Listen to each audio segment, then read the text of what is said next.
Hi, everyone. Hi, Thomas. Yeah, Ayush, I think you can start. It's 3 minutes in. Anybody that joins now can follow up with the Fireflies or the AI recorder. Okay. So, hi everyone. Hope you all are having a good day today. So, before we dive in, I just wanted to make sure again, is everyone able to hear me? Is all the mic, everything is okay? Could you just give a thumbs up, something like this? Okay. Okay. Perfect. Thanks everyone. So let's dive into today's agenda for Starknet Full Node Call 13. Now, the first thing on our agenda is Starknet version 0.13.3 updates. So first up, could someone from the core teams share how the Cairo native integration is progressing? We are particularly interested in any challenges that you have encountered and how do you plan to tackle it? So maybe someone from Nethermind first. So I can see Nikolai is not there. Kirill is not there. So maybe from Starkware.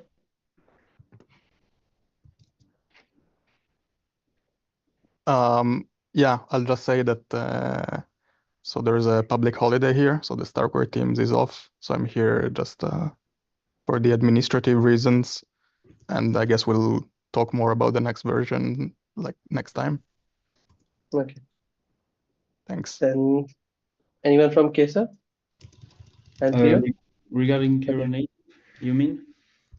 Yes. For Cairo native, so as a sequencer with Madara, we will be really pleased to implement Cairo native. We are still waiting for a stable release of it. I don't know how is it going right now, but whenever it's ready, we will of course implement an hybrid way of running Cairo native inside Madara, so that users can switch to the Cairo VM in case of urgent reasons. Okay. Okay. So, is there anyone who can give an update from Nethermind side? Mario, maybe? Sorry, say it again. Do we have any updates on version 13.3 from Nethermind team? I can give an update on the RPC spec. Basically, the 3 new methods have been implemented and they're just in the final stages of review, and we're underway to get the WebSockets implemented too. So, yep. Okay. So thanks for that. And where do we stand on the timeline for testing mainnet upgrade? Anyone would want to talk on this? Guide us through the roadmap timeline. Anyone?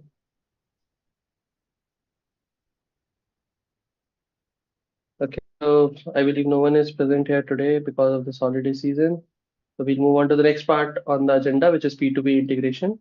So we are interested on the new block hash calculation algorithm. So anyone who would like to share the latest development there? And how's the compatibility dashboard coming along? I can say about the compatibility dashboard. To be honest, we haven't worked on that recently yet.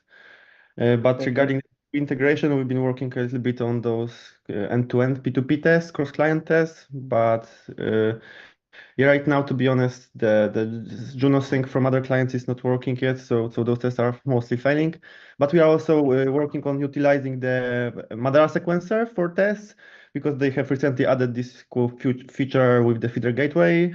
So we are able to, for example, utilize it to create our private custom network, fully controlled, and then perform some P2P tests without syncing the whole Sepolia, which is taking a couple of days. So yeah, those are areas which we are also investigating for the tests. Yeah. So Okay. yeah. So the bottleneck for you guys is the Juno sync right now, right? Sorry. The sync that you want from Juno side is not particularly working right now. That is what you're saying, right? I mean, from Juno is working, yeah, but from other clients, not right now. Okay. To be fair. Okay. So, Nethermind. Anyone from Nethermind on P2P integration?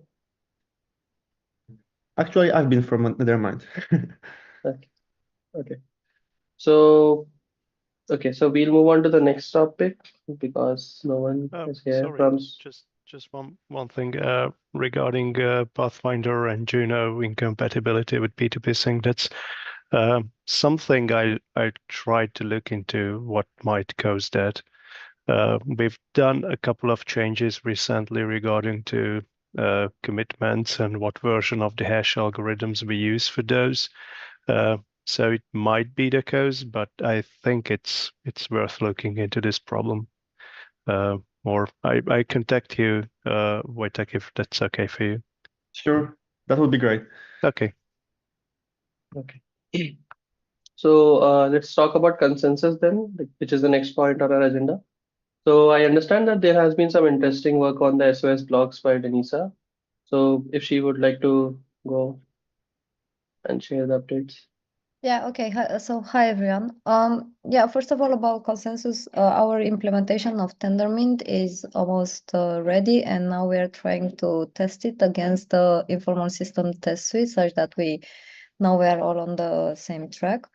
With respect to the SOS blocks, Matteo, who is in this call, and we are looking on getting this piece of ZK proof that we need in order to build the entire system, and we are trying to identify what if we have to run the entire Cairo run in a ZK VM or not. So maybe Leo, we will ping you at a certain point to check our sanity and if our reasoning is correct.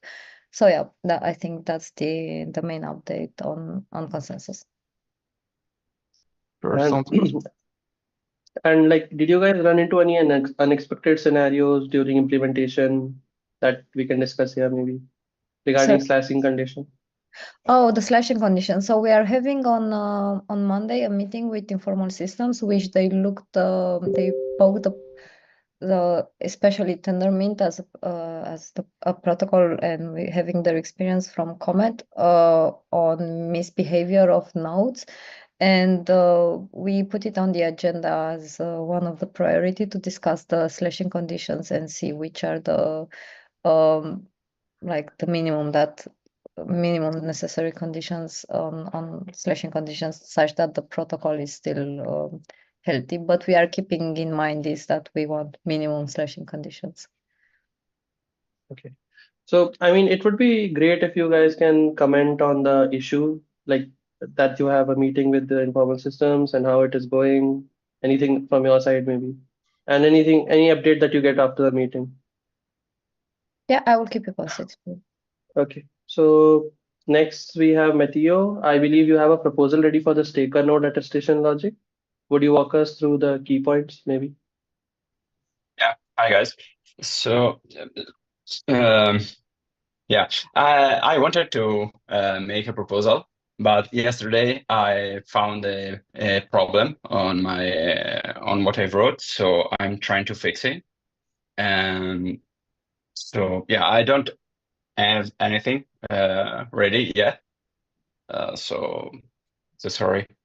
Also, yeah, I wanted to, yeah, I hope to fix it and find a solution and present the proposal the next dev calls. But also, I want to ask to the Starknet guys, how can I share with the proposal before publishing it? So maybe we can discuss and think how. What they think and how to improve it. Okay, on Slack. Okay. Okay. Yeah, Okay. I think Slack is the best way. There is a channel with the full node client teams, and you can very well enter there and propose it. Okay. Okay. Thank you. No problem. Yeah, Denisa. Yeah, I'm curious, Matteo, about the problem you said you found, and do you think it's like just for your problem, or is it in general something that everyone should be aware? No, it's about the proposal. So the general idea is to enable in the next phase the peer-to-peer network for the nodes, and use this information, the peer-to-peer peer IDs, to use this and send it on chain to check that the peers are alive. And I was thinking how to reward these nodes, how to a mechanism to reward these the nodes and the stakers. And I realized that it's currently my proposal is not so good, because if there is a malicious staker that basically can it can get it's like the bad proposal get the malicious proposal get the rewards to 0 to everyone. So I have to think how to do it, how to solve it. So yeah, it's related about the proposal. Sorry. Okay, thank you. So, Matteo, is there any aspect in the proposal which you would like to have input from others? Maybe you can discuss that here. I don't know. No, I think not. I asked the help to Mikolai and to the Juno guys to review the proposal and to see if it's feasible, and it's not also time consuming. So because basically the next step, the solution for the next step will be also discarded at the end of the stage 2, because maybe in stage 3 or 4 nodes will be also proposing and creating blocks. So I also try to find the a trade-off to not use too many development time to improve it.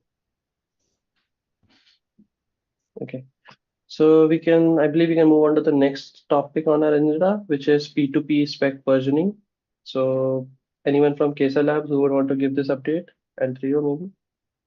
No, for P2P, we are still at the same stage. We hope to start soon, but as usual, we have some stuff to fix still on the sequencing part. I wanted to know, because you talk about V080 version already at the beginning. Maybe we have Elliot, which is currently working on it, have something to say about the WebSocket spec. I can take this opportunity to talk about it. Okay. Yeah. Can you hear me? Is my microphone clear? Yes, perfect.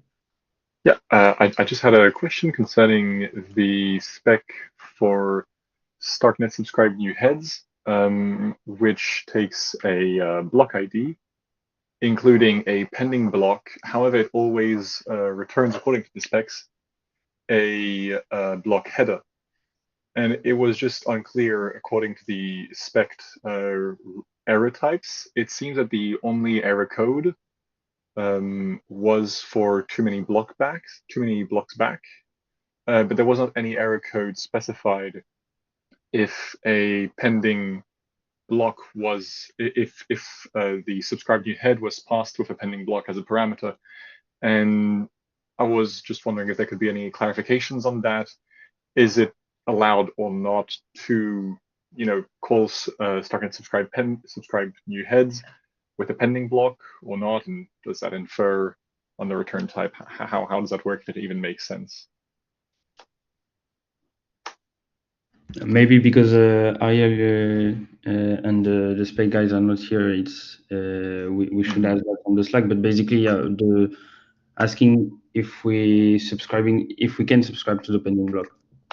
Yeah, or if any other team have already been implementing subscribe new heads, and if they've already encountered this this lack of clarity in the specs, and anybody from the Netherminds or Juno teams, perhaps, if you've already been working on subscribe new heads, what has been your approach?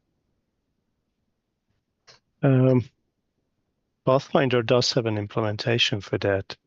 I have to double check this, but I would expect that requesting the pending block in the subscribe new heads request is not really a valid request.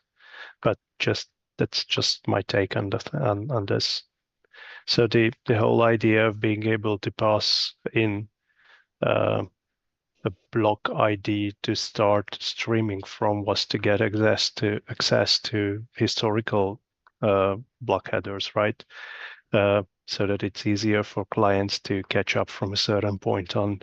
So based on this, I would hope that the pending block is not really valid for this request. And if this is true, then it's maybe an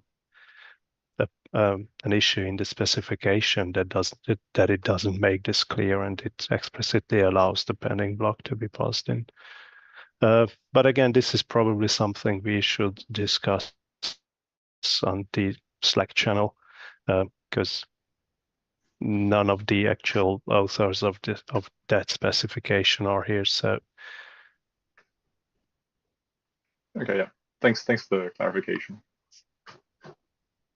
I can see we don't have Shahak today. He was going to give us a quick preview of the proposal for maintaining the dual P2P specs, but let me just double check.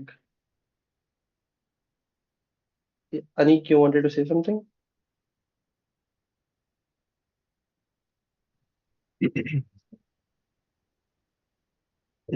I was just going to say that the subscribe news had the details of it is implemented by him, and it's not fancy. It would be good to follow up on Slack. I'm not sure that it's clear. Yeah. I'm not feeling too well, so I read the message and sent the message in the chat. Okay. You know what I mean? Okay, so you have implemented the subscribe new head and he's not here, so it would be best to follow up on Slack. Cool. Okay, so before we close, is there anything else anyone would like to bring up that could be an agenda for the next meeting maybe, or something which we want to discuss right now? Oh, I just wanted to say that we have the first option in production, which is the private testnet from Pragma, which is something cool. You can now use Madara to launch your own app chain, your own full node, and your own devnet. It is compatible with the latest Starknet specs, and we are working on implementing 0.13.3 and 0.8.0. And something cool also is that you can also deploy an EVM full node on Starknet thanks to Madara and Kakarot. So if you're willing to have a NetApp plugged to Starknet, it will be a good option to try it out. Feel free to ask us if you have any questions, and we are here to help. Perfect. Okay, anyone else? Okay, so great work, everyone. We really appreciate all the updates today. I'll get the meeting notes out shortly, and please feel free to continue discussion in the GitHub issue or in the Slack channel that we have. Our next call will be on November 7th, same time. And take care, everyone. Have a nice day. Bye, guys. Bye. Thanks, Ayush. Thank you very much. Bye. Bye, Tom. yeah, bye.